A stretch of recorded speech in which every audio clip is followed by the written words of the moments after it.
welcome to today's Impart Series on Insights with Stella.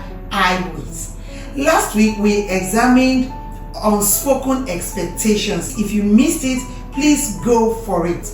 Today we shall be looking at expectations versus capacity. I want to start with a personal reflection. Recently my teenage daughter said something. She said, I pray to marry a man like my father. And when they asked her why, she said, because my daddy wants to choke my mommy with love. Everything you hear at home, my sweetheart, my love, my honey, my this and my that, we all laughed. But underneath that laughter are thoughts, deep thoughts. I remember years back when I yearned to hear those words, I love you. When I deeply needed more emotional connections, more verbal expressions. And what do I get instead? How was work today? How are you doing? Did you go to church? In the school days, we hear, how was school? They were practical conversations, purely transactional. And in my quiet times, those quiet thoughts would just slip in and I would be like, is this man not too serious?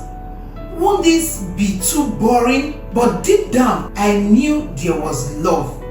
But 25 years of friendship and 18th year in marriage running, life has taught me something powerful I'm going to be sharing today. If you have not subscribed to my YouTube channel, please do so now and turn on your notification button so you stay connected to these mindship sessions every Sunday. What have I learned over these years? It is that love and capacity are not the same. Now, it is a wrong assumption some people make to think that if they love me, they should automatically meet all my expectations.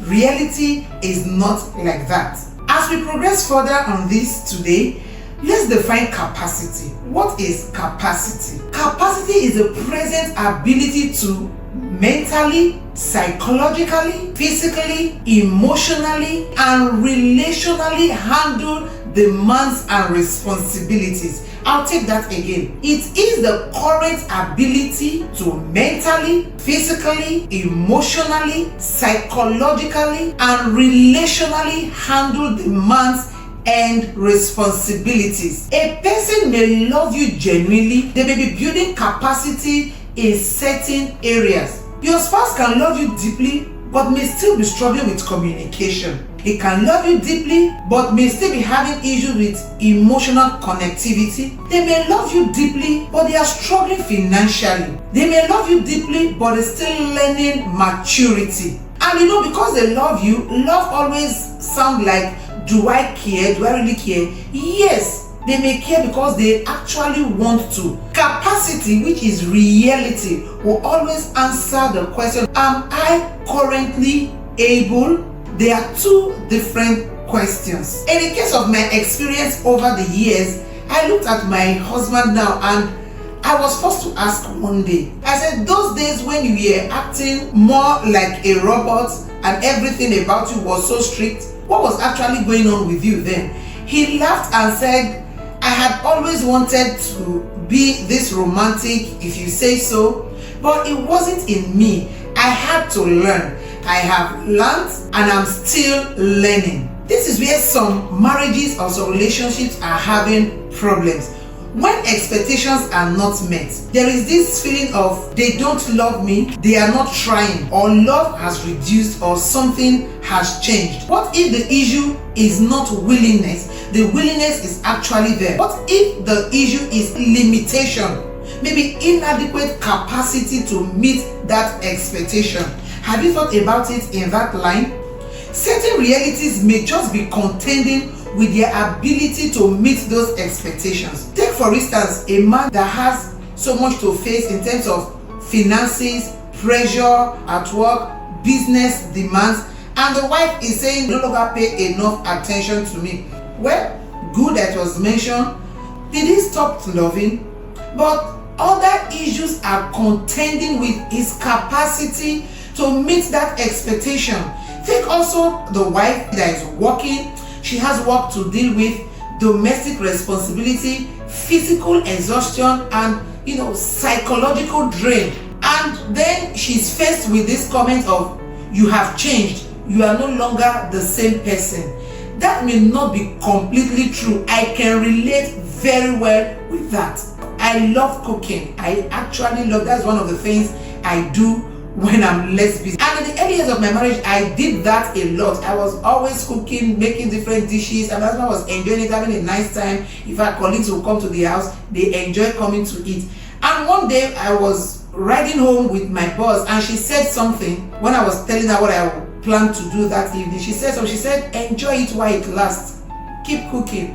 I didn't understand then until reality sets in, when I realized that for weeks running, I haven't gotten the time to cook.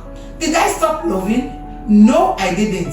Capacity has dropped in some aspects and has increased in some other aspects. Couples must understand this to reduce tension and pressure in the home.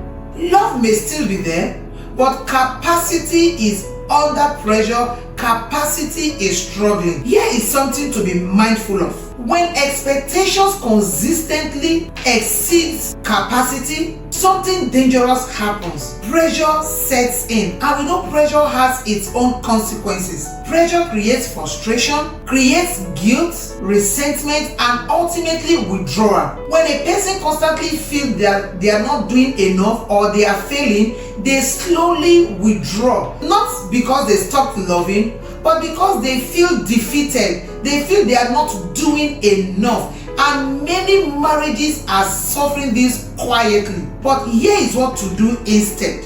Support growth instead of demanding perfection. Don't demand perfection from capacity that is still developing. Let's picture it from the angle of a child that is learning to walk. You don't shout at the child immediately to start running. No. What do you do instead?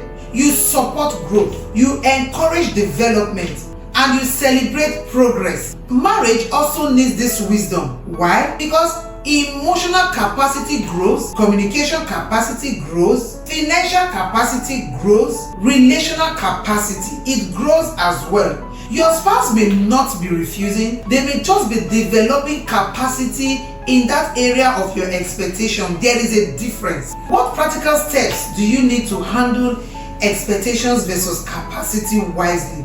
Number one, you need to evaluate current capacity honestly. You must ask, am I expecting more than my spouse can currently handle? This is important. Number two, you must communicate expectations with empathy. Don't accuse, don't attack. Help make understanding happen. Number three, support growth instead of demanding perfection. Encourage progress. Celebrate effort. Every little effort should count. It should be appreciated. Number four, be patient with development. Some capacities takes time before you conclude and say he doesn't love me or she doesn't love me. Ask that question again. Am I expecting beyond their capacity? The Bible in Luke chapter 12 verse 48 says, to whom much is given, much is expected. And I paraphrase to say, to whom less is available, much should not be expected. If you know this, you may even understand that your spouse may not be failing you. It is that they are not there yet. They are still developing capacity in that area of your expectation.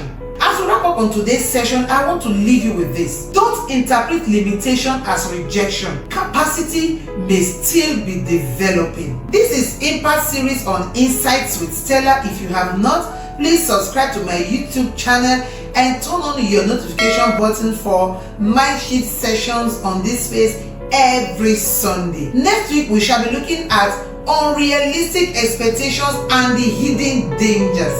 Until then, remain intentional.